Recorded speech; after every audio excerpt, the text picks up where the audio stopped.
देवळाली प्रवाराच्या सत्तेच्या चाव्या पुन्हा भाजपकडेच. सत्यजित कदम विजयी.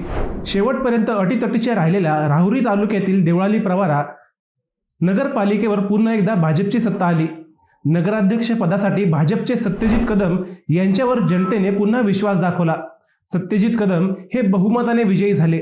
या निवडणुकीत भाजपचे 15 नगरसेवक निवडून आले. विरोधी काँग्रेसला 4 जागांवर समाधान मानावे लागले.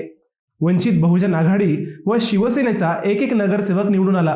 माजी आमदार चंद्रशेखर कदम यांच्यावर देवळालीतील जनतेने पुन्हा एकदा विश्वास दाखवल्याचे या निकालानंतर दिसले. शिर्डी राहत्यानंतर देवळाली प्रवारा ही भाजपच्या ताब्यात आलेली आत्तापर्यंतची 3री नगरपालिका ठरली. अजूनही उर्वरित पालिकांची मतमोजणी सुरू असून जिल्ह्यात पालकमंत्री राधाकृष्ण विखेंची जादू चालल्याची दिसत आहे. देवळाली प्रवारा पालिकेची निवडणूक ही दुसऱ्या टप्प्यात म्हणजेच 20 डिसेंबरला झाली. 21 डिसेंबरला मतमोजणी होऊन कदम कुटुंबाची जादू कायम असल्याचे दिसले.